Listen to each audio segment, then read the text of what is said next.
All right, welcome in everybody. It's going to be episode number 12 of the Monty and Murdy College Football Show. Thank y'all for joining in with us, man. Had an exciting week of college football. Monty, how we doing, man? What's going on? Had better weeks. I've had better weekends. Uh, obviously, obviously, we'll talk about that Tennessee Arkansas game. That one hurt, but nonetheless, outside of that game, there's a lot of good football played. We'll go over a couple of those games that we predicted last week. You know, little, little, little setback makes the rest of the season a little more nerve wracking than it already was, but still a lot of football left to play for Tennessee and a lot of other teams too that were a part of the chaos this past weekend. Yeah, pretty chaotic weekend. I don't know if I can remember too many like it. I was kind of glad OU kind of had a bye week, so I didn't have to be in the nerves along with everybody else. So as always, we're going to go through. We'll hit y'all with our week 6 recap. We'll follow that up. We'll hit some keynotes on the new top 25 that just came out. And then we'll follow it up with week 7 predictions. Kind of crazy we're already in week 7. And we'll finish up the show with our dubs and duds of the week. So, Monty, you want to go ahead and dive in, man? Yeah, obviously we had kind of talked about it prior to going live. There's not a whole lot I have to say about a couple of the other games, just because I really didn't get a chance to watch in depth a lot of the other games. Obviously, I was in Fayetteville for the game, and leading up to the game, I didn't even really get to like Fayetteville where the stadium was until like freaking 30 minutes before the game. I was so busy, so I got to watch a couple of games, but yeah, I'm not gonna go too in depth on some of them just because I wasn't able to get to a lot of it. Yeah, rough week on our predictions here. 1-4 for me. I don't know. What were you this week? Let's see. Well, got that one wrong. Got that one wrong. Got that one wrong. Got that one right. And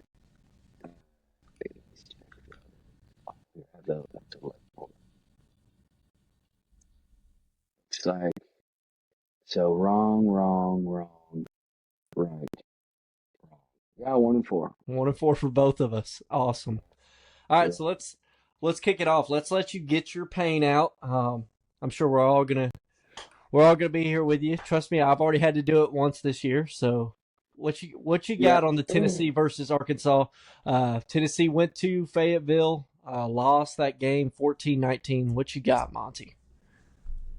Yeah. I mean, watching it live. I mean, hey, no shade to Arkansas. I mean, that environment. That was a loud stadium, and I've seen, obviously being a Tennessee fan, I've seen a lot of loud games, loud stadiums, right? Um, Great environment, sold out night game. Um, I was surrounded by Arkansas fans. I was probably the only orange in the 10-mile radius. Felt like where I was sitting. Had some pretty good seats, so I was lower bowl. But yeah, man, uh, great environment. They played a hell of a game, especially on defense, and being able to bring their backup quarterback, backup running back in, and still duke it out and find a way to win. It was very impressive on their end. The other side, we did play literally the worst game Tennessee's played all season. It may play the rest of the season. It could be the worst game we played all season. At least to date, the worst that we played this season. Um, I mean, it was from play calling, questionable play calling. I mean, it was like we're running the ball consistently on 3rd and long. We're throwing screens that were not working in the first half, throwing them in the second half on 3rd and long multiple times. Um, and I get the strategy behind the screens is because our O line played bad. And we couldn't throw the ball downfield. I don't think Heupel trusted Nico that game, which isn't necessarily wrong, but it's like you gotta if he's your guy, you gotta trust your guy or put somebody else in, which I think he's clearly the best quarterback on the roster, most talented and most intellectual. Uh, but one thing I've been telling people since Saturday night, but Sunday till now, it's like O-line play was bad. Play calling was bad. Because the O-line play being bad, QB play was bad. He didn't trust his line. He didn't look downfield. And great D-line play by Arkansas, but I'll get there in a second. But my point is, if you play bad against a good football team, you're going to lose. And that's how that works, right? As simple as 2 plus 2. On the other side, Arkansas, they schemed on defense flawlessly. I mean, I remember seeing they showed new defensive fronts that they hadn't run all season. So I don't know if they were waiting for this game to pull that stuff out, or if they were just like, hey, now it's SEC play, this is what we're going to look like. I don't know, but what I do know is that they confused the hell out of our O-line, and they made us look silly. Have you seen that clip of Lance Hurd against that number 40 on Arkansas, where he literally just kind of hand fights with him for a second, and then he just goes around him, and Lance Hurd literally just watches him go around him. It wasn't a sack. Nico was able to escape, but it was just so bad on the O-line, and it was props to the D-line, or Arkansas's D-line. But, in this game, we were the better team, I think, but they had the better plan, and we got outcoached. Because we come out of we come out of halftime, and we explode in the run game. Dylan Sampson goes from 20-something yards in the first half, right, to 110. Yeah. We got 14-3 when, it was 3-0 at halftime. Arkansas, they shut us down, right? They controlled the line of scrimmage. They controlled the time of possession. And then we come out in the second half, go up 14-3. And then we turn around and we lose 19-14. So it's frustrating. Yeah. Part of me, whenever I was watching it, I thought Tennessee, with how they played in the first half, it almost seemed like that was a win for them going to halftime, only down 3, 3-0, pretty much they managed to control the chaos, right? Yeah. Arkansas, it seemed like they just, they threw away a lot of opportunities they had to get points, whether it was, they were going for it. I think did they go for it in a goal to go situation? I believe so. Yeah. Early in the game. Yeah. Sure. That was the thing, right? They were I think they were in the red zone, if I remember correctly, either 3 or 4 different times in the first half. They came away with 3 points in the first half. So our defense is still there. Yeah. And and Coach Heupel knows that, but conservative play calling I think he relied because of what we did against Oklahoma, right? He was able to rely on the defense, and it worked. But I think that he was too comfortable with that this time around, and so we have an explosive quarterback, and with him, that's what opens up our run game, our explosive run game, right? Dylan Sampson's one of the best backs in the country, but we can't get him going if they're going to load the box because we can't throw the ball downfield. So, yeah, it's Brew McCoy and Squirrel White, they got hurt in this game. Do you know what point of the game that was? Do you remember when you were watching? If I remember correctly, like I said, I haven't gone back and rewatched the game yet because I haven't been able to. Yeah, but from what I remember, it was late. It was later in the game. Yeah. But Heupel did say after the fact that they should be fine, should be good to go against Florida. But scary stuff. I'm glad that they're at least probable for the next game. Could have been way worse, but yeah. I could, you could pick apart the whole game, but it's hey, I was saying it the whole time. I told you last week I was nervous about this game. Arkansas is a better team than what the 3-2 record showed. One of the Arkansas fans I sat next to that game, I was like, "This is a 5-0 Arkansas team," and they played like a 5-0 Arkansas team. So I think Arkansas is better than what people thought. People still say that this is a bad loss for Tennessee. That's fine. I'll concede that if you want, to say that.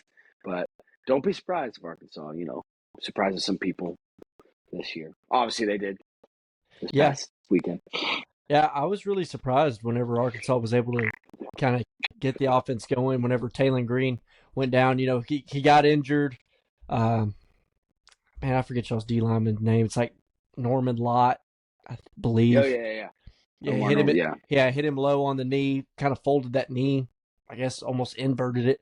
Yeah. Taylor Green, props to him. He tried to come back out. He tried to give it a go. It's just that, man, he wasn't near what he was, before that injury. And then that backup came in, and, man, he looked rocky to start. But Arkansas was like, hey, we don't need you to go win it. They were able to hand the ball off, get that run game going, and the run game was able to get them, most of the way down the field. But he did make some, I don't want to discredit him too much. He did make some clutch, key clutch throws, some, got some key first downs on third down for him. One thing I did when I was watching this game, I was thinking about, so I don't know how it looked to you in the stadium, but if you watch that game if you're watching it on TV,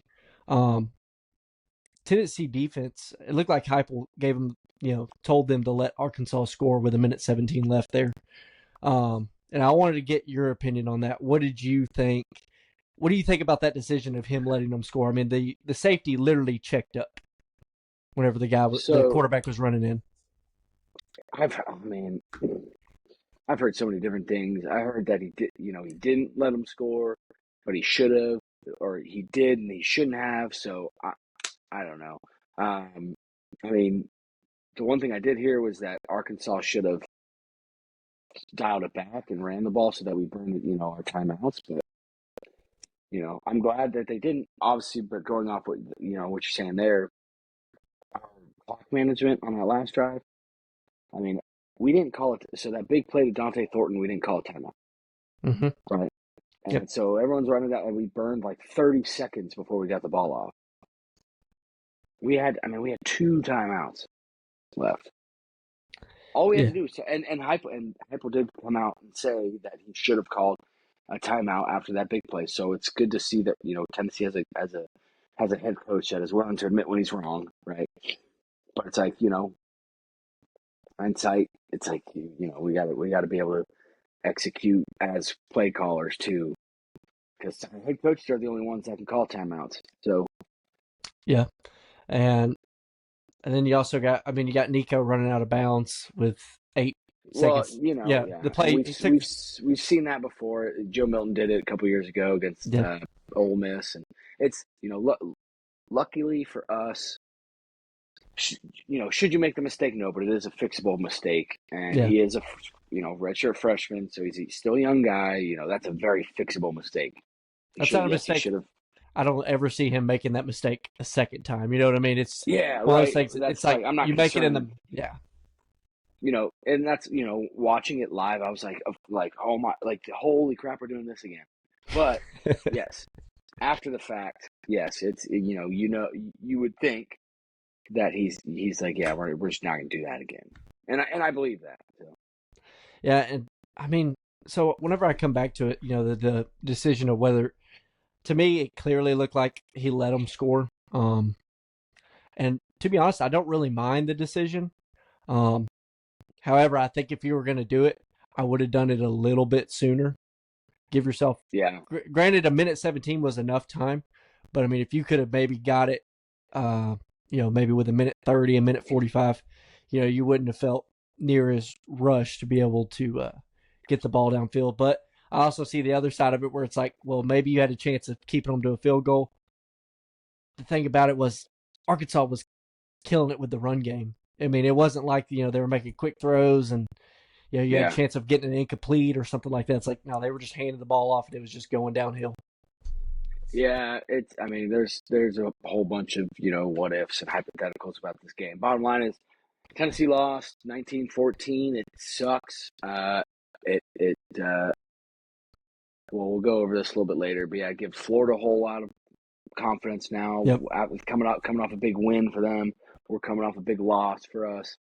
But we'll talk about that. But it definitely changes the trajectory of the season for Tennessee, and you should see the activity on Vol Twitter and whatnot, man. It is DEFCON 6.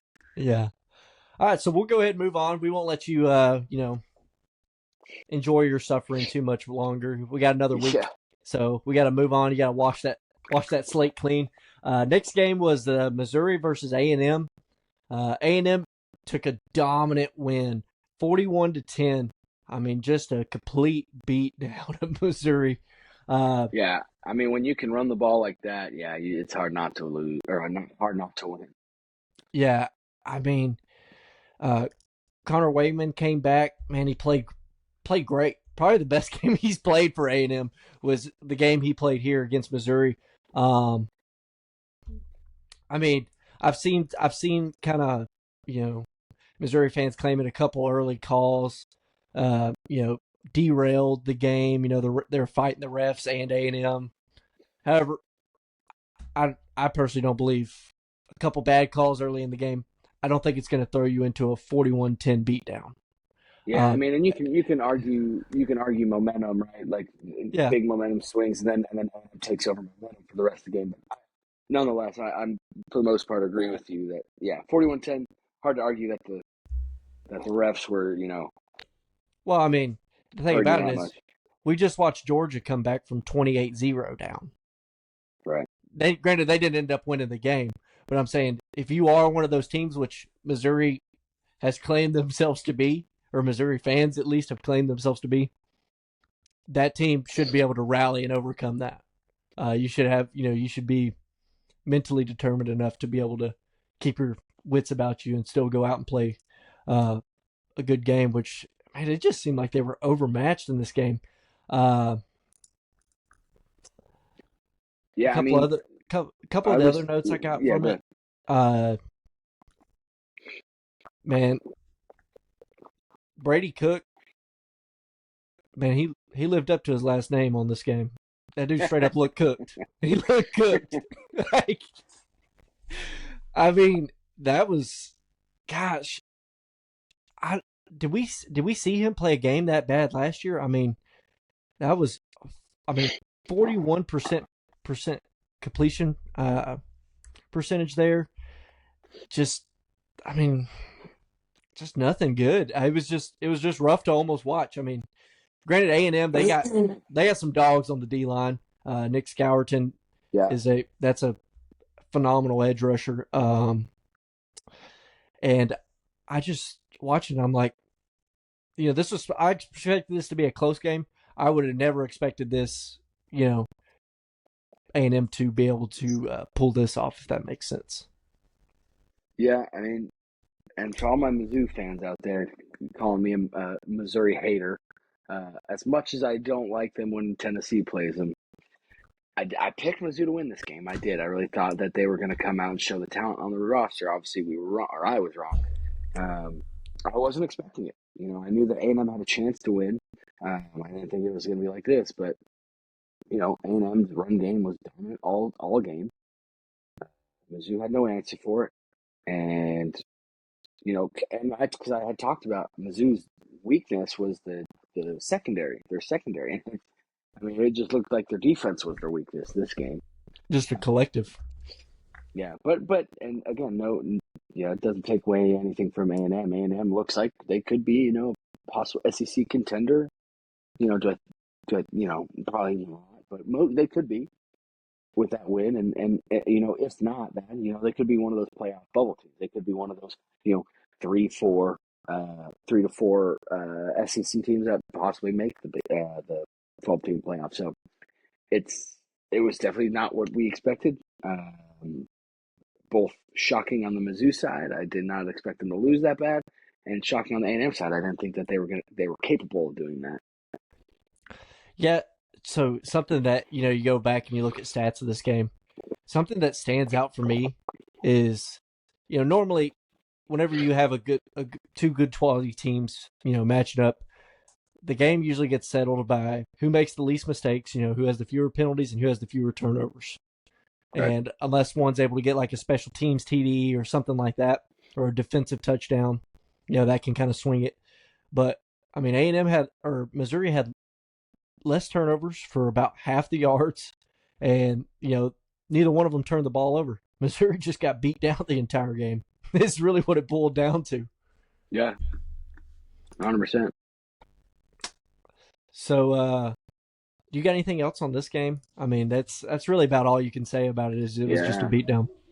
yeah, I really don't. Like I said, I wasn't able to watch Yeah. that full game, but what I did watch, it was I highlighted the A&M's run game, um, Mizzou's lack of any real defense. I'm not saying there wasn't any bad calls at the beginning, but I really don't like speaking on officiating when it comes to what it takes away from talking about the football, right? So it is what it is. 41-10 is a pretty bad beatdown, so there's only so much you can find excuses for. Yeah, I mean, it's like you said last week. There's good calls, bad calls on each side. About the only time I'm going to speak on officiating is really whenever it comes down to a game like Miami, West Virginia. It's which that Or one. the Virginia Tech one. Oh yeah, sorry. Yeah, That's what I yeah, meant. Miami, and Virginia obviously, Tech. I obviously mentioned that too. That was, I mean, that's like anomaly. So Yeah. So let's roll on to the next game. Ole Miss versus South Carolina. Ole Miss went it and got a win, 27-3. Do you have any takeaways from this game? Anything that you? just well, awesome that Washington was able to avenge their national Oh, championship sorry, loss. Right? I mean, that's. I skipped a game. We're actually, yeah, you're correct. I said Ole Miss, Oh, South did you say Carolina. Ole Miss? Oh, sorry Yeah, about that. Yeah, so I was looking at my notes. I didn't hear you. yeah, I skipped a game. So Michigan at Washington. Michigan actually went and lost 27-17 to Washington. So what did you kind of notes you have on this game? Yeah, the only notes on this game I had was again, other than hey, congrats to Washington for avenging their national championship loss. Um, so I'm glad that Michigan probably has found their guy for the rest of the season. The problem is he's 25 years old and he's probably gone, right? That's the wishy-washy part. As a Michigan fan, I'm sure they're probably like, man, but he was hurt for the start of the season. He probably we're talking about Tuttle, by the way. Yeah, Um, Jake Jack. Tuttle, right? Jack. I think it's Jack. I would say Jack, but it might be Jake. I Either would way, I say know it's Jack. Tuttle, and I know Yeah, that this guy, had he been healthy, preseason and going into the season, he probably would have been their guy. He probably would have been the named the starter. So I'm happy that Michigan found their guy, most likely, assuming that they go with him moving forward. And he should be the guy moving forward. But if you have three quarterbacks, you have none. You cannot rotate three quarterbacks. And that's what was happening. And with Orgy, they're so one dimensional. yeah. And Tuttle, and Tuttle didn't have like a crazy stat line. He was like 10 of 18. Man, 100, like around 150 yards and a touchdown with a pick. But I mean, still, it's like, yeah, you found your guy, but I mean, you're 3-2 now, 4-2. and 4-2 now. Mm-hmm. I mean, season's not over. You're still in the Big Ten, right? So Yeah, I mean, I think the biggest thing that came out of it was just how different the Michigan offense looked. It looked functional, at least with Tuttle running it. Right, whenever Orgy's doing it, it's basically just run game. That's what it is. This is like I mean, it's like you go up and you go run in a wildcat formation. That's basically what it is. Whenever Orgy's in yeah, there, it's a wildcat offense. Um, for those unaware, that's normally when teams will sub in two running backs and it's like a dual running backfield. Um, but yeah, that's what it seemed like to me. If they were stayed one dimensional, I would say that Michigan would be vulnerable to lose a bunch of games this year. However, yeah, we'll see what they look like with Tuttle. I mean, they got a bye week coming up, so they got some time to get him ready, get him healthy. yeah, But they have another yeah. ranked But I was matchup gonna say, yeah, following that. they turn around and have to go to Illinois. Mm-hmm. Um, and then they got the rivalry at home, granted, but against Michigan State, and then they play Oregon. So, and then they play Indiana, who at the end of the season, right, wasn't going to be one of those games, but now it's looking like one of those games. They're 6-0, and they're at Indiana, and then obviously no one, as a Michigan fan, forgets that they got Ohio State at the end of the season. So sitting at 4-2, and you have 4 very losable games, maybe even 5 losable games. It's a real fall off for the defending national champs there. Yeah, so they got a tough road ahead, and like I said, if you got 3 QBs, you got none. So luckily they do have the bye, so got some time to figure it out. But we shall see. Only time will tell with the Wolverines. Yeah. All right, so moving on, the game I'd gotten out a little earlier, Ole Miss versus South Carolina. Ole Miss ended up winning 27-3. Man, it was a pretty good performance, I think, from Ole Miss. It was a good bounce back game. Obviously, we'll get into it later. They got a tough matchup again this week. Big time. Whenever I was watching it, man, I'm not sure if Sellers came back for South Carolina. I'm not sure if he's 100%. The South Carolina offense, man, it seemed like so very early on. Shane Beamer called a fake punt that just got blown up by Ole Miss, and whenever I'm sitting there and I was watching it, I was like, man, that play almost symbolizes this game. Like, it just seemed like South Carolina just couldn't get anything going on offense. Ole Miss, I'm still not sure on how good they are. I think we find out this week. It's very Kiffin-esque though. Yeah, it is. You never really know how good any of his teams are until the end. So yeah, I mean it is. I mean I wouldn't say they were. I mean they didn't like downright dominate them, but I just think South Carolina just wasn't able to get anything going on offense. Yeah, that's one thing I noted. Like I said, I didn't have a whole lot of notes, but a dominant game by Ole Miss defense. Didn't really let South Carolina, because they had their starting quarterback back. I always blank on his name. South Carolina starting quarterback. Lenore Sellers. That's right, Lenore Sellers. They had him come back, and it's supposed to be a big game, and Ole Miss just didn't really let him get anything going. Didn't let South Carolina's offense get anything going. And then on top of that, Kiffin's one of those head coaches that he's one of those bounce back head coaches, right? Tough loss last week, Kentucky. Kentucky's kind of like one of those Arkansas teams, right? Kiffin doesn't really do 2 in a row. He doesn't really lose 2 in a row, and so they they did what I thought they were going to do. Obviously, Jackson Dart had a good game, and it wasn't what I expected personally. I did predict that they would win, but I didn't think it was going to be a 27-3 type of deal. But like I said, Ole Miss's defense played lights out. Yeah, I mean, I didn't. South Carolina. I mean, they had quite a bit of penalties, 8 for 80. I mean, Ole Miss still had a bunch, 8 for 65, but man, South Carolina just couldn't get anything going on offense. They figured out a way to shoot themselves in the foot. They might have a little bit of a drive going, and then 1st and 10, they're going to false start. Now they're 1st and 15, and they just can't, recover from getting anything. Basically, the offense was struggling to a point where it's like, we're not going to overcome any adversity, if that makes sense. It's almost got to move slowly down the field for us to be able to get anything going. Right. Yeah, that's all I got on that one. We can go ahead and roll on to the SMU versus Louisville. I got it right that time. There you go. S is silent. You got it. All right. SMU ended up winning 34-27.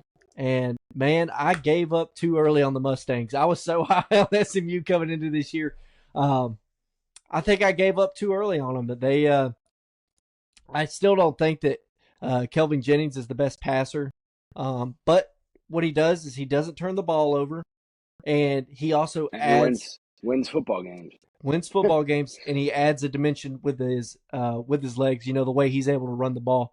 It makes for what I think is. I don't think SMU's O-line is very good. I'm not saying they're bad. I just don't think they're, very great. But him with his mobility, he makes them that much better. He's able to do a lot of things, and basically kind of covers up some of their deficiencies in the O-line. Yeah, I mean, with Kevin Jennings coming in, and like you said, he's maybe not as good as a passer. but a better runner. It's also props to their offense coordinator Casey Woods being able to adapt to a quarterback. Kind of like how we talked about a couple episodes ago with Riley Leonard, right, and letting him show his talent, which he's better a runner. They knew that okay, QB-A is not getting it done. We're going to try QB-B, and we're going to use QB-B's prototype as the scheme for the offense. And that's what they're doing, and they're having success doing it. Obviously, they're 4-1 now. Yep, 4-1. Yeah, 4-1 now. 5-1 now. Mm-hmm. Man, my freaking season's going by way too fast. Yeah, it is. But, impressive win. I still genuinely believe Louisville is one of those. They're a good team, but I just think SMU's, like I said, I made a note. I think that they've found their stride. They found their quarterback, and it shows. And it has shown, the past 3-4 games. Yeah, and so whenever I'm looking at it, I think SMU, looking at the rest of their schedule, they're going to have to win some games this way. Some games that are a little bit of a shootout. I know, of course, that's kind of their defense it's not the best. They got some holes in the secondary. I mean, Louisville was able to pass for 329 yards. Yeah. So it's like the defense still has some holes. They were able to still. But Louisville, that's not new. That's not new for SMU. I mean, that's been since they were in the American. They were in the AAC. They and I'm not saying that's what you want, but that's just how they've always been. High scoring, no defense virtually. Well, I mean, it kind of comes with their offensive minded head coach. They went from Sonny Dykes to now they got Rhett Lashley, which I think are both great offensive play callers and offensive coaches. It's just seems to be kind of a trend. Whenever if you have an offensive coach, unless there's very few teams that tend to have both, if that makes sense. Yeah. No, it'll be interesting to see what SMU can do in the ACC. It's it's one of those teams where they kind of keep winning now, and they're quietly sneaking in there. You still got Clemson, Miami, Pitt, even at the top of the food chain there in the ACC. But I mean, SMU's undefeated in in ACC play. Virginia is undefeated in ACC play, and then obviously Clemson, Miami, and Pitt. So it's like 5 teams there. And SMU's kind of just like hanging in there, same with Virginia, but yeah, we'll see. Yeah, and I mean, out of those teams you just named, they only have to play Pitt. Yeah. So I mean, they already beat Louisville. Yeah, so that's what I'm saying is they got a pretty easy run of it. We'll see. They'll probably have to win a couple of games in a shootout though. So let's go ahead and roll on, man. We got the new AP Top 25. Always kind of exciting to see where things fall, especially after a week of chaos like we had before. In week 6 with number 1 losing, number 4 losing. What was it? Number 9 losing, number 10, number 11. Yeah. So a lot of ranked teams taking a loss in week 6. So what stands out to you about the new AP Top 25?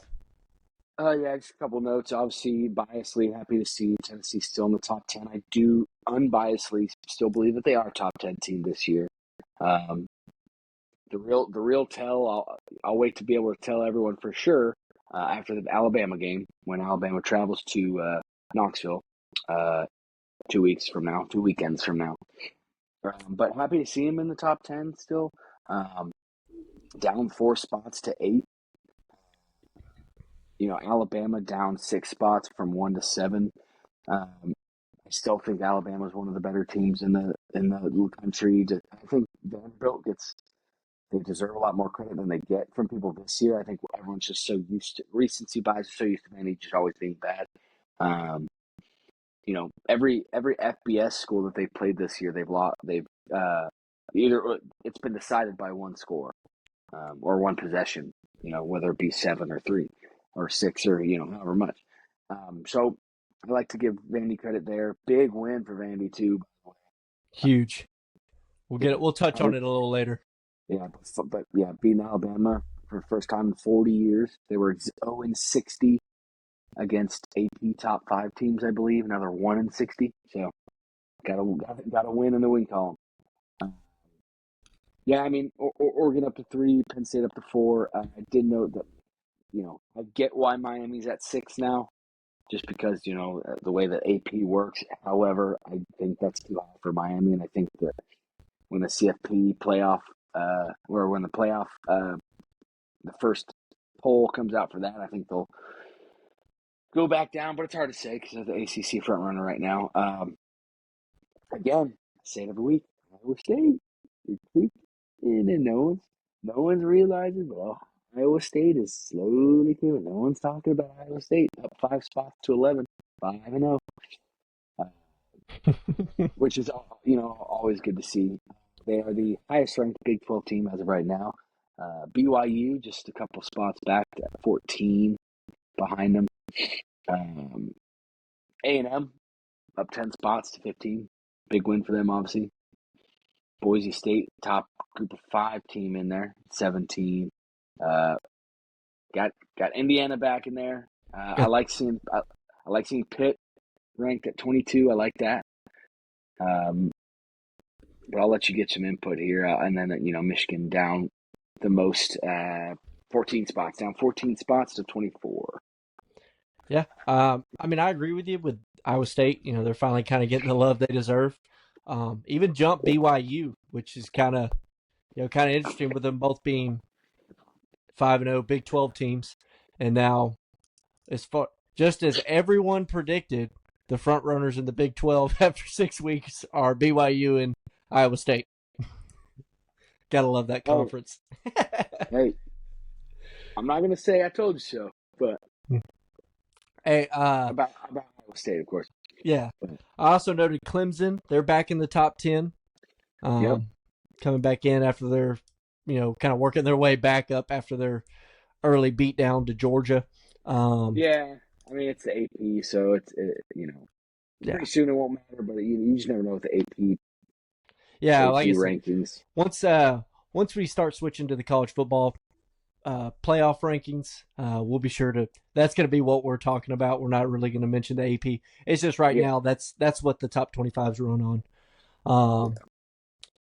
SMU, they're making their way back after some early struggles, back in the top 25 there. Just checking in at 25, but hey, they're back. And hey, we finally get Penn State to kind of be tested this week. I know USC just fell out of the top 25 after their loss to Minnesota. But, we finally get Penn State against what is, at least a competitive football team in USC. Yeah.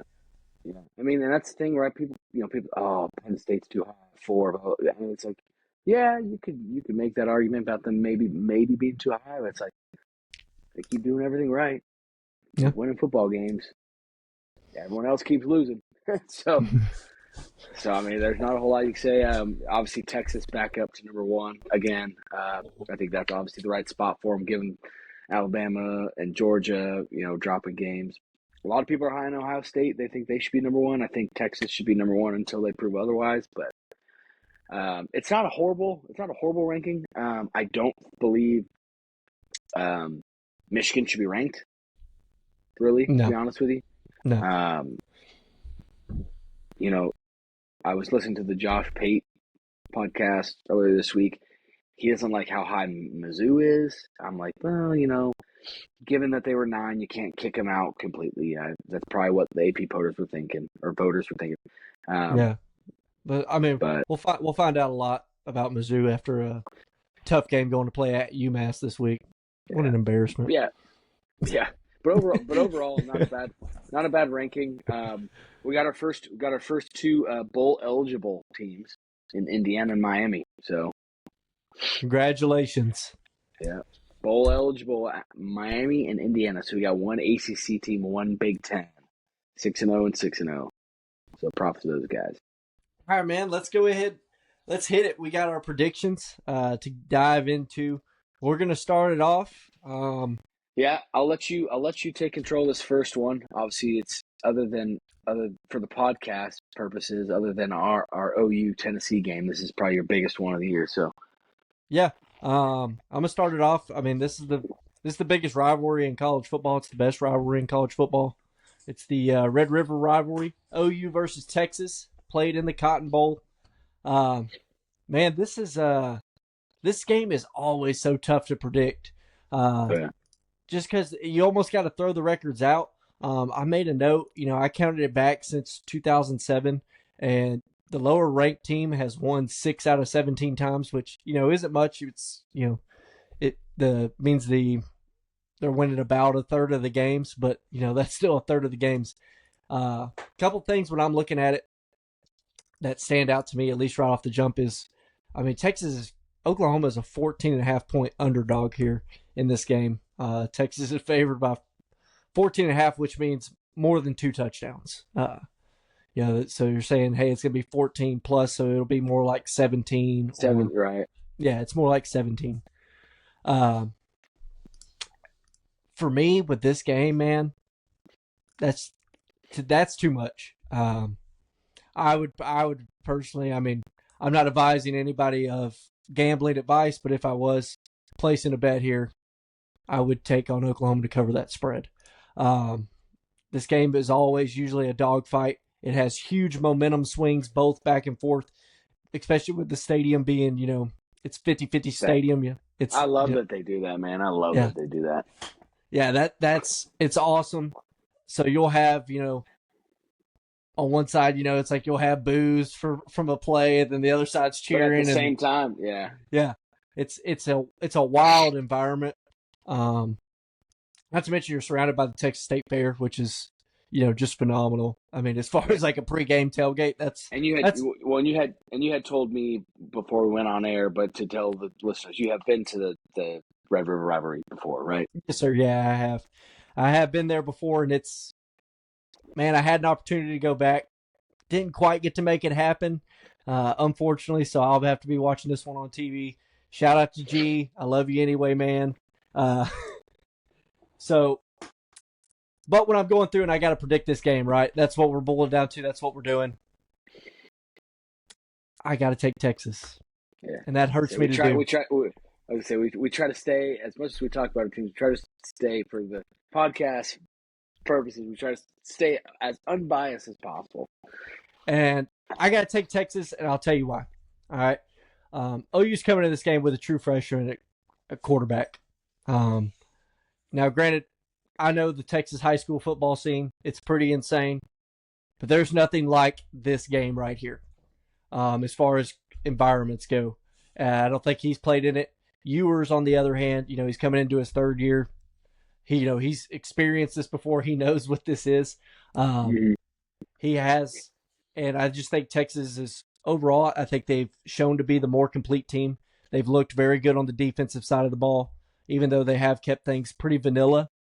Just because they haven't needed to, they don't need to show any of their exotic blitz packages or anything like that. The teams they played, they can line up in their 4-2-5, which is Texas's primary defense, and they can pretty much win. Their guys can go win their matchups. They don't have to show anything crazy. They don't have to show their stunts or twists on the D line. And on the offensive side of the ball, they've looked good no matter who's running it, right? Arch comes in, yours has to take 2 games off. Arch comes in, they don't miss a beat.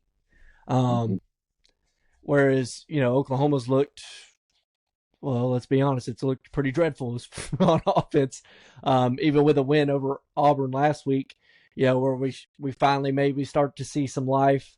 It still just hasn't been good enough to where I think, hey, Oklahoma can go score, 30 points here. They've done it twice this year, and it's been against some pretty subpar competition. I think they're going to be able to figure it all out here with a bye week and come in and beat the number 1 team in the country.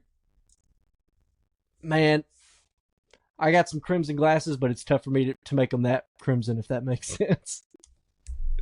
Yeah, no, it's definitely going to be a tough feat for OU. I agree with pretty much everything that you said. You never know with this game, because it is Red River Rivalry. You just don't know.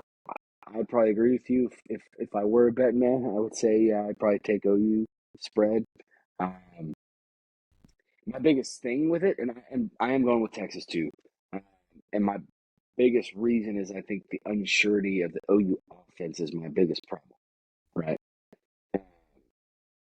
We know Texas's offense is tried and true. We know their defense is tried and true. We know Oklahoma's defense is tried and true. But given what we've seen on the offensive side, it's like, are you going to score the points? I don't think you're going to score more points in Texas. Yeah. Plus, with Ewers coming back, he's going to hit the ground running just like they brought Arch in, and he hit the ground.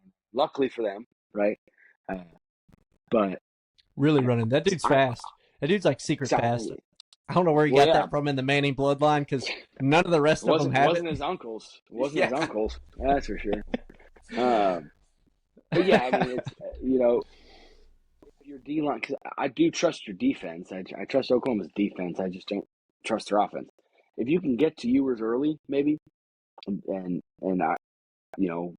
get him rattled. Maybe he's still feeling a little. I thought he could have played last week, but with how Arch is playing, it wasn't as big of a game, obviously, as this one.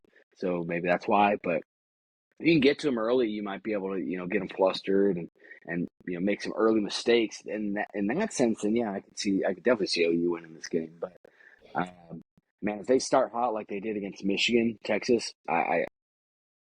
man, it'll be tough. And with Michael Hawkins playing his first one, are the lights too big? Who knows? Maybe he outshines everybody. We don't know. But yeah, I'm taking Texas in this one. Yeah. Yeah. It's just, I'm not saying, so don't get me wrong. Don't hear me when I say that I'm predicting Texas to win. That's if you got a gun to my head, right? You got a gun to my head and you're like, hey, right, pick. That's who I'm picking. However, it is not impossible for OU to win this game.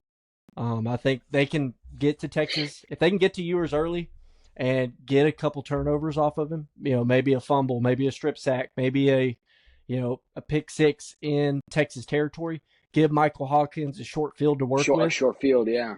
Yeah.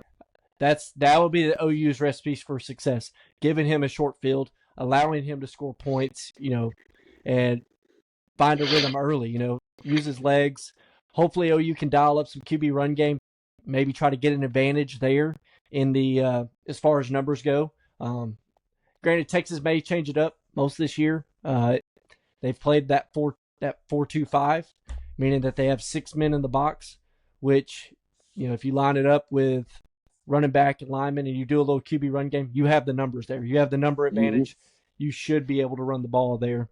And I think that'd be a real key point is if OU is going to be able to run the ball, because they need to be able to get Texas out of that 4-2-5, pull some defenders into the box to allow OU to be able to throw the ball. Yeah, no, I agree with you 100%. It's going to be definitely an uphill battle for Oklahoma, but not impossible. Not impossible. But like I said, we're both taking Texas there. So let's go ahead and roll on to the next game. We got number 8. I know it hurts you to hear. Now number 8, Tennessee. Happy with the top 10. Like I said, it's better than what I thought we were going to be at. So yeah, hosting the Florida Gators. For me, actually, I'll let you hit this one, and I'll see if I got anything that you don't hit on. Go ahead. Well, yeah. So despite last week and the gut punch that was for our confidence, I am still taking Tennessee in this one. It's a home game for Tennessee at night, sold out. Checker Neyland. Need it, have to have it, rival, right? Yeah, can't drop this one. Cannot drop this game. Yeah. It's the one team that Heupel seemingly can't beat unless we're at home, which we are. But, so hey, but especially coming off a really heartbreaking loss, especially for the fan base. Gotta have this one, and I think it's like I said, a really really crucial bounce back game.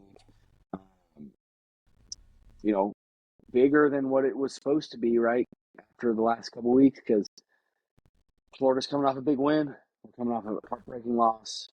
You got Steve Spurrier saying Florida should win this game. Obviously, Steve Spurrier being a prior Florida head coach,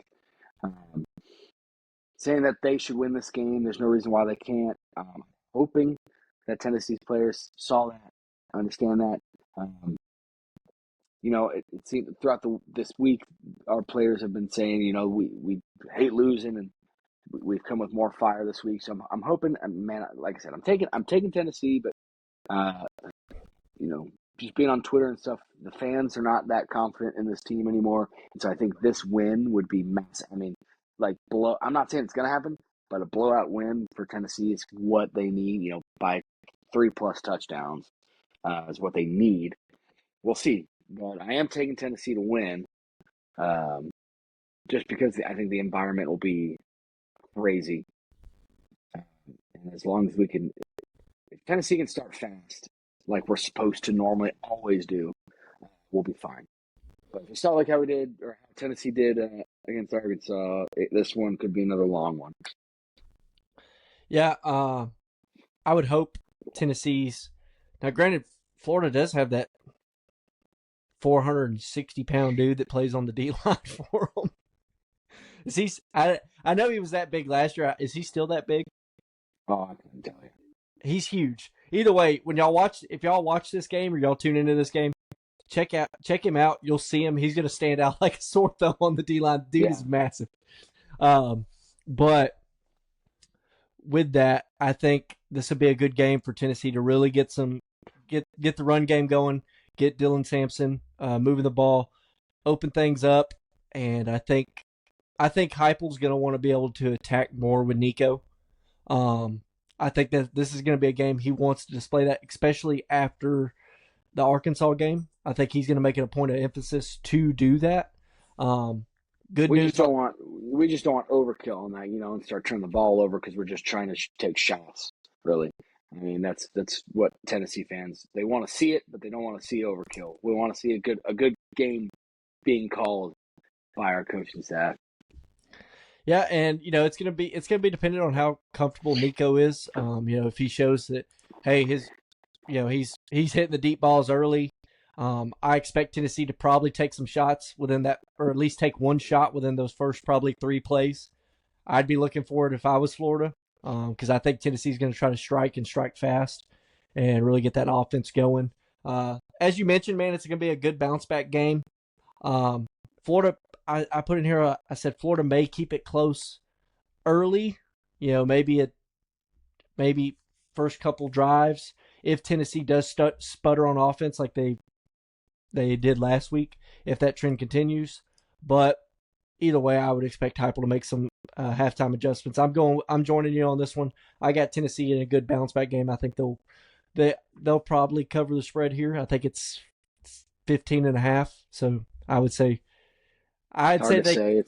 they could probably cover it. It's one of those games that kind of it's obviously not as big of a rivalry as the Red River Rivalry, but this is one of those games where it's like neither team's record really matters. Yeah. It's one of those games where everyone always plays up or plays down, so we'll see. I'm more nervous about this one than I was a couple weeks ago. All right, so you got it. We'll roll on to the next game. We got really an overall great game. Number 9, Ole Miss, going to Baton Rouge to play number 13, LSU. And Monty, what do you think about this one? What do you got on this one? So obviously, this is one of those ones I was talking to you about prior to going live. What matters to me, obviously with my past predictions on other episodes, the trend is, I heavily favor the teams with a very,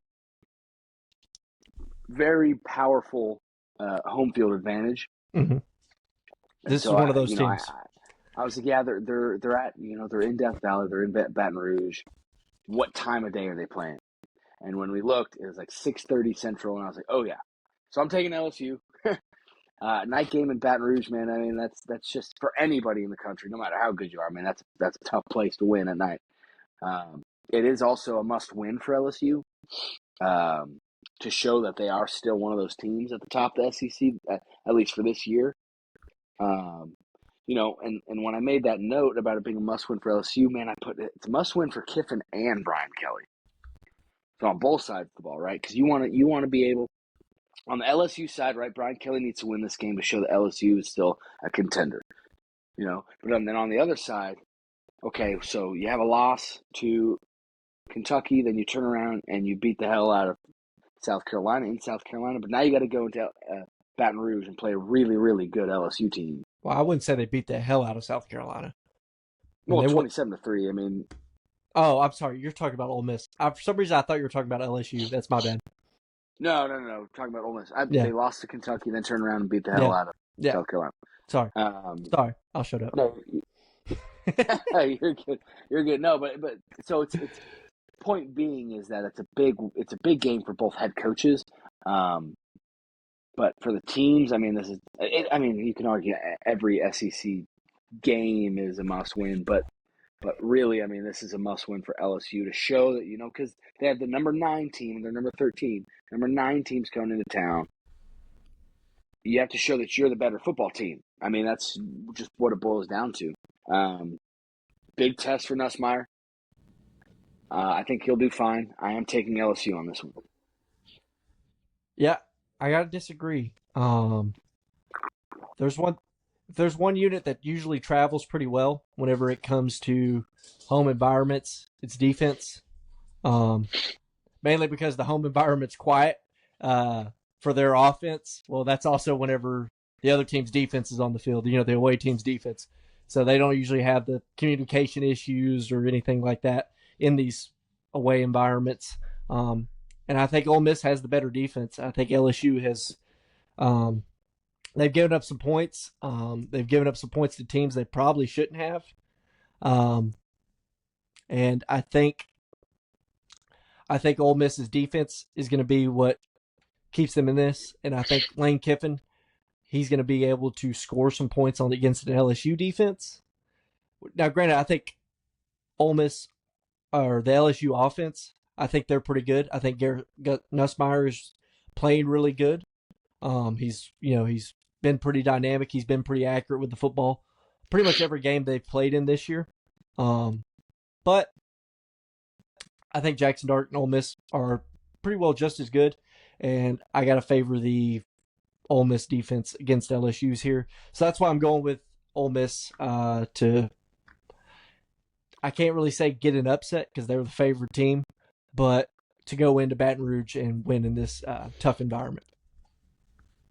Yep. I think it's a pick'em game. So you're probably right, but I like Death Valley. So I think Death Valley is going to be too much. Yeah, so let's go ahead. We'll roll on to our next game. We got Iowa State traveling to Morgantown to take on West Virginia. Now, this may seem weird. Now, granted, West Virginia is a good home environment, but for some reason to me, I've been to one game in Morgantown. I've only been to one. It was cold. It was like 25 degrees or something like that when I was there. So it was a cold environment. For some reason, for me, it just that if this game, I think this one is supposed to be like 56 degrees or 60 something degrees. For some reason to me, I feel like it's more of a home field advantage for the Mountaineers if this game is played at like 28 degrees or whatever the case, because their fans show up regardless. They don't care, and they're going to be loud. And they're another night game. However, with this one, I got to go with Iowa State. I think Iowa State's they've shown to be the more complete team. West Virginia has struggled against teams that they've played that are competitive football teams, if that makes sense. They've lost both those games to both Pitt and Penn State. The teams that are seemingly better than them. Yeah, the teams are seemingly better or comparative. Outside of Oklahoma State, which they're falling off the freaking rails. But outside of just Oklahoma State, I think Rocco Beck, man, he's looked good. He's played winning football for him. I think he is a great quarterback for this program. And I think Matt Campbell with his 3-3-5 defense, man, I think they can go in here and get a win against West Virginia. Yeah, nope. I 100% agree. I'm going with Iowa State as well. I think this is the game that Iowa State kind of comes out and shows that they can win. they're good enough, right? They deserve to be where they're at. They can go on the road and win at night against a conference opponent. I think that's going to be this game. Put on here Rocco Beck coming out game ? Can Rocco Beck play some offense? Can they?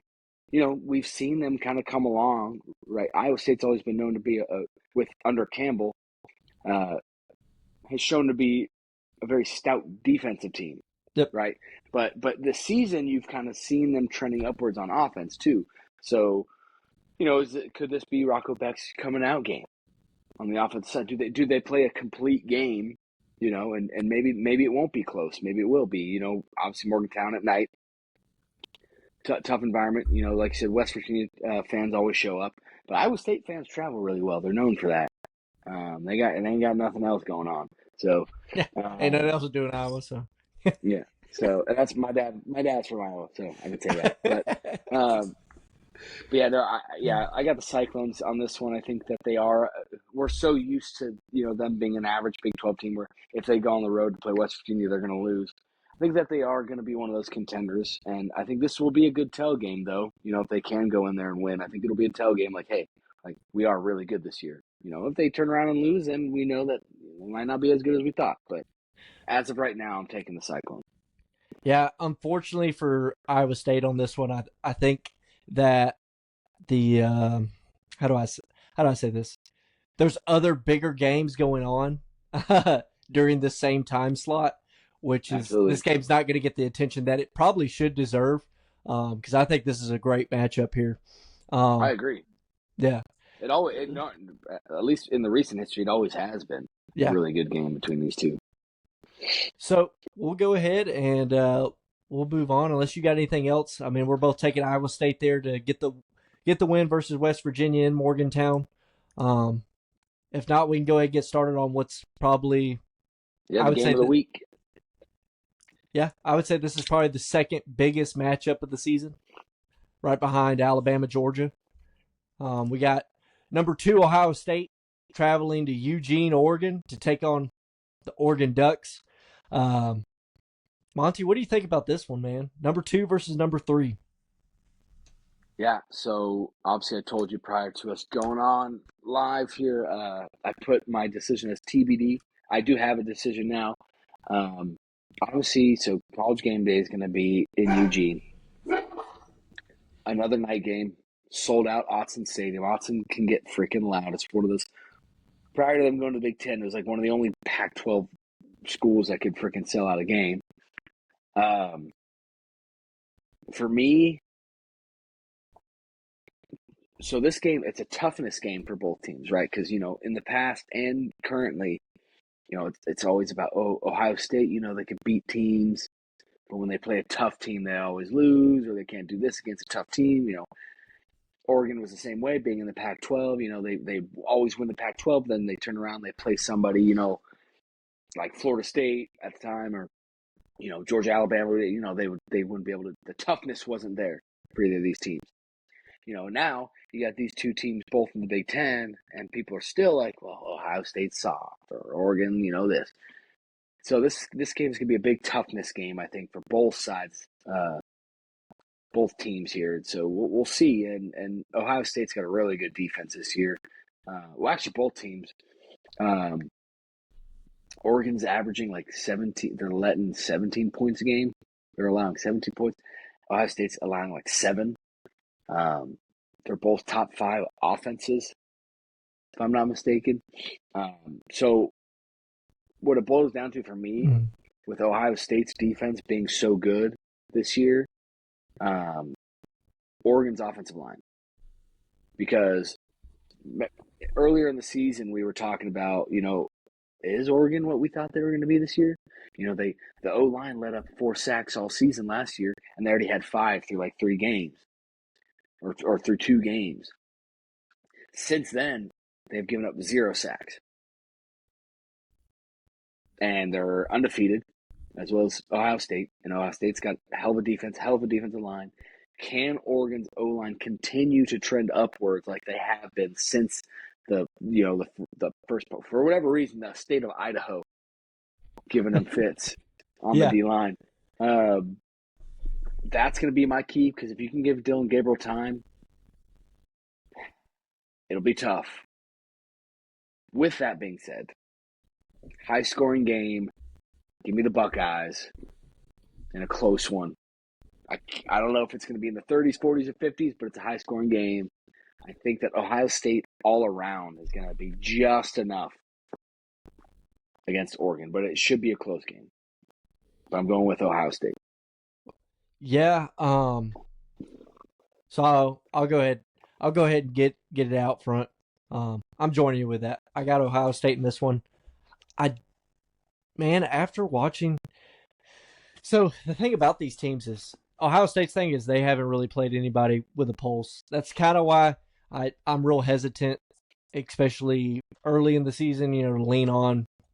Well, hey, this is the number one offense in the country. This is the number one defense in the country. It's like, okay, but it depends on who you played, right? Because you're scheduled through 4 weeks, especially if you're looking at Ohio State. It's not comparative to other teams that, it's like, hey, they drew Georgia week 1 and, somebody else, So like I said, schedules really vary that, at least at the beginning of the season, because you got who do they schedule for non-con, because most teams usually play most of their non-con games. I know that, I'm learning as, Oklahoma joining the SEC. I'm kind of looking forward to that main game. Really, really excited about that one, that little middle of the schedule non-con. Yeah. Yeah. So I am looking forward to that. But, everybody else normally schedules them at the beginning of the year, and then they do nothing but conference play from there on out. So we'll see where they end up. But I think that Ohio State has shown to be the more complete team. The one team that Oregon's played that has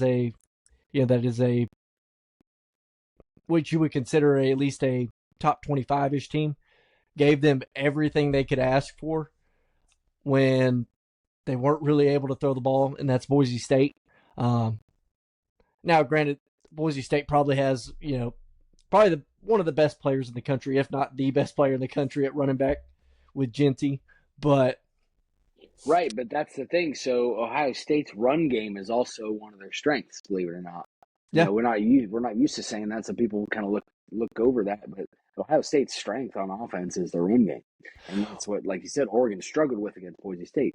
Yeah, and the thing about it, man, when you're looking at Will Howard and Dylan Gabriel, I don't think either one of them are elite quarterbacks, if that makes sense. But I think they are both good to great quarterbacks. I think they kind of, depending on the game they're in, I think they fall between that range. So I got to go with, hey, who's got the better defense in this? I think they're comparable quarterbacks at least, and that's what's leading me towards Ohio State here. Because like I said, like I kind of mentioned on the Ole Miss game, defense is normally one of those things that travels pretty well. So we'll see if the Ohio State offense can lean on that run game, which can help you overcome a road environment, because there's almost nothing more demoralizing for a fan base than to sit there and watch the ball get ran down your throats. That's kind of that, or maybe a 60-yard deep ball. That one kind of takes the wind out of the sails. But I learned the run game one last week. So. Yeah, the run game one's not a fun one to get experience at all. So yeah, I'm with you on this one. Ohio State getting the win in Eugene, kind of giving Oregon a welcome to the Big Ten here. There we go. I guess we agree on that one.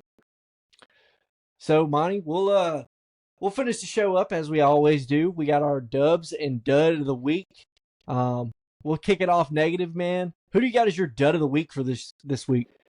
Yeah, so dud of the week for me, it's kind of a collective. It's this previous week's top 10, I guess top 11, I guess technically. Not taking away from the teams that beat them, but man, what a week to not be a top 11 team. I mean, we talked about it briefly earlier, but or to have a bye week.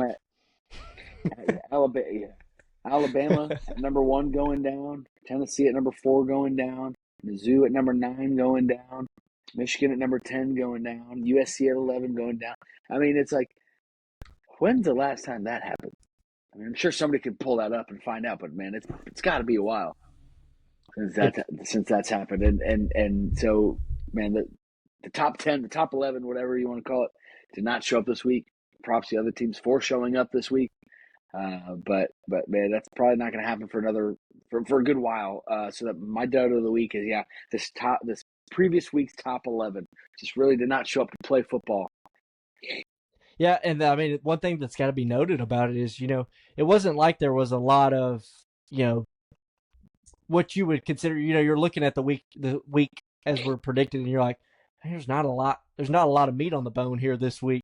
It ended up Yeah. giving us one of the most exciting weeks of college football, that's why you just got to love this game, man. Like, Oh yeah. because I mean, we can sit here and try to act like, hey, we know football, but we're not going to be able to predict Vanderbilt upset in Alabama. You know what I No mean? chance. Yeah. Well, we didn't even put it on our last week's slate 'cause we didn't think anything of it, right? Yeah, So I wouldn't even touch on it because I wouldn't even consider the possibility. I mean, Alabama just beat Georgia, and they were up 30-7 at halftime against Georgia, who was seemingly the best team in the country prior to Alabama, and then they turn around and they play Vanderbilt at Vandy, and then they lose. So yeah, I lose. mean, Yeah. So with that, keeping kind of in line with that, my dud of the week is actually USC specifically, and even more specifically, their head coach Lincoln Riley. USC went and lost to Minnesota 24-17. Man, even so, he started his first season off. you down my boy PJ Fleck up there in Minnesota. I'm not doubting PJ Fleck, I'm just kidding. but let's look at it this way: is that USC they're now 3-2 after getting a whole bunch of momentum after a week 1 win against LSU. Or I guess was that a week 0 game? Which one? USC LSU, was that a week 0 game? Yes. Yeah, it was week 0. So yeah, I Yes, got it a was. huge win in week 0 against LSU. And then they go and beat Utah State, which is not a good football team. They go into the bye week and come out of the bye week, lose to Michigan, which is a one-dimensional Michigan team. As we kind of touched on earlier, that was before Tuttle even came back. And now they've lost to Minnesota, and they got a bunch of tough games coming up. It's not like they get a bounce back here. This week they play Penn State. Granted, they get it at home. They don't have to go to Happy Valley and play that game. But man, he's so through his first 32 games, right? Clay Helton, who was the coach at USC before Lincoln Riley took over. Sorry, that was not to cut you off. That was a week 1 game, but they played on Sunday. That's Okay. what it was. All right. So either way, what I was saying, Clay Helton, who was the head coach before Lincoln Riley took over, Clay Helton was 23-9 through his first 32 games at USC. Lincoln Riley now through 32 games is 22-10. Yep. With a bunch of tough games coming up. I mean, I wouldn't say that USC is probably going to win this game against Penn State if I was predicting it. Granted, we didn't, so don't hold me to that if they lose. Do not. But what I am saying is, and we did think about, for the viewers, yeah, we did think about putting that game on. We got other ones to get to. yeah. But man, it's questionable, especially whenever after the year he had with a returning Heisman winning quarterback, kind of sputtered all last season, and then now he's coming into this year. Miller Moss, who's he's played good, but it's going to be really dependent on if they have another year like they did last year. Probably looking at Lincoln Riley being on a hot seat here. And as I know you had mentioned something about it when we were recording offline, or when we were talking before the show, about how he's compared to like Billy Napier and a couple of other coaches that are on hot seats currently, with his record at USC. Yeah. The only argument you can, and I'm not making this argument for him, but the only argument that you could make for him is, now they're in the Big Ten, Big Ten, and Clay Helton was in the Pac-12. But yeah, I mean, to have a lesser record, it's kind of, it reminds me of the Kevin Sumlin, Jimbo Fisher comparison when they got rid of Sumlin and they got Yeah, Jimbo Fisher, and it was like after like 50 some games they had the same record, and they were yeah. talking about like, oh, Jimbo was way better, and so yeah, it reminded me of that when you brought up the Clay Helton thing. But no, I mean, yeah, you can't, if you want to be one of those, respectable Big Ten teams coming into the Big Ten as USC, can't lose to Minnesota year one. With what Minnesota is right now, you can't. Yeah, you can't do that. Yeah, I you mean, you can't got jump. if you want to be a juggernaut, because I bet you, State. My earphones just died. Can you hear It's all me? right. Okay, you can hear me. Yeah, I can hear you. I bet you Ohio State could go into Minnesota and win. I bet you Oregon could. Penn State probably could. Mhm. So it's like if you want to be one of those juggernauts in the Big Ten, can't be losing to Minnesota on the road. Yeah, absolutely. So let's go ahead and hit our dubs of the week. We finished on a positive note here. So Monty, who do you have as your dub of the week this week? I can start with mine if you want, go because ahead. I know yours kind of branches off of mine. Yeah. So for my dub of the week this week, I had to go with Vandy getting the 40-35 win over Alabama. They were, what was it? You quoted it earlier. What, 0-60? Yeah, 0-60 against AP top 5 teams. And then they haven't beaten Alabama in 40 years. So Yeah, so just an absolute huge win for them.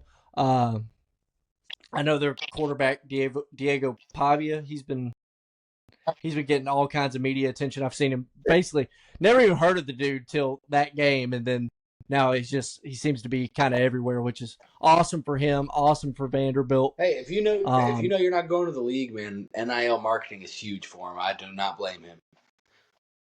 Oh yeah, this is something you got to capitalize on, absolutely. And I mean, Vanderbilt stormed the field as they absolutely should. That's whenever it's like, you see some teams, it's like they stormed the field, and you're like, all right, what are you doing? So then, before you get too far, I'll just say mine, and then we can talk about Yeah, both. But so my dub was Vandy's student body. They had enough people at the game to storm the field. And then on top of that, at the end, they knocked down the freaking goalpost, and they marched that thing I'm from around there. They marched that freaking thing 3 miles from where Vandy's stadium is to the Cumberland River. That is not a far walk. That is 3+ miles, and they did it. Proud of them for being there at that game and being able to do that. So that's my dub. So, anyways, yeah. So I mean, that was just that was awesome to see, because like as it moved on to the next game, after the Vandy game, you were playing the next one. They would periodically check back in, and Yeah. you'd see the Vandy students still walking the freaking goalpost down the street. love it. Shout out to the police department there for helping them out. They looked like they were closing, blocking them off or whatever, so that way they couldn't. There wasn't anybody possibly running them over or anything like that. Yeah. Who knows? Who knows what some crazy Alabama fan would do leaving that game? Yeah, so right. Shout out to those guys. Yeah, and then where the school is and where the stadium is, man, it's busy streets around there. It's in downtown Nashville.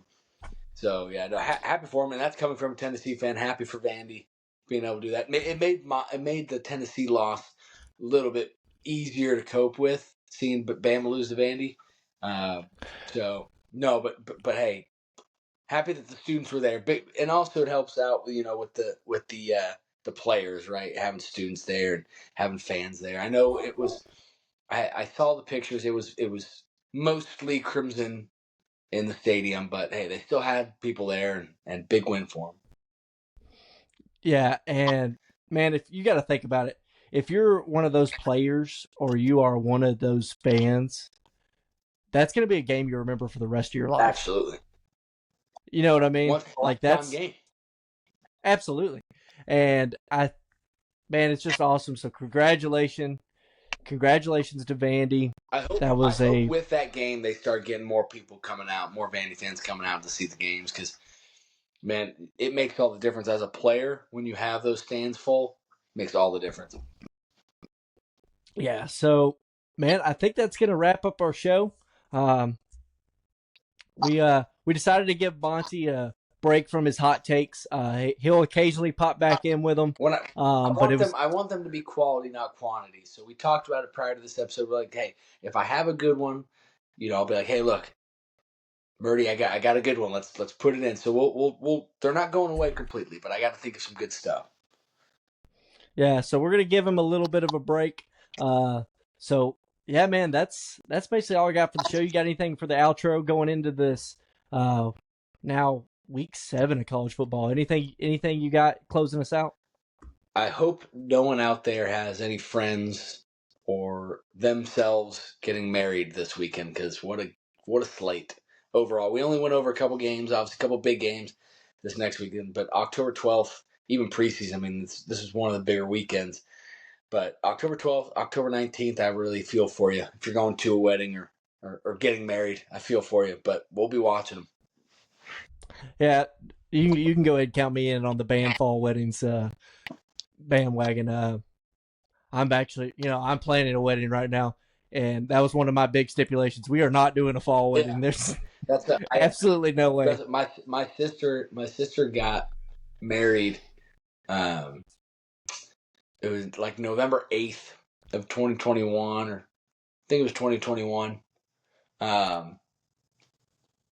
And it was the day of the Georgia-Tennessee game. My sister went to Georgia. I obviously went to Tennessee. Georgia-Tennessee played that day, and it was her wedding day. That one was tough. I mean, they beat us like 41-17 anyways, so it wasn't that big of a deal at the end of the day. But still, nonetheless. But yeah, now fall weddings can't be doing them. Yeah. So either way, thank y'all for tuning in to another exciting episode here. We're glad to have y'all listen. So if y'all could, man, tell your friends about the show. Get the word out. Tell them, if you enjoy listening, maybe they'll enjoy listening. If there's anything y'all want improved on the show, anything y'all want us to add, anything y'all would like for us to touch on, reach out to us. Let us know. If you can, follow the show on Twitter, Instagram, TikTok, Facebook, YouTube. Subscribe to our YouTube channel. Follow us or subscribe to us on any of the audio platforms wherever you may listen, whether it be Apple Podcasts, Spotify. We're basically on a whole bunch of other ones. So subscribe to us there. And other than that, man, thank y'all for listening, and we'll catch y'all next week. Peace. See ya.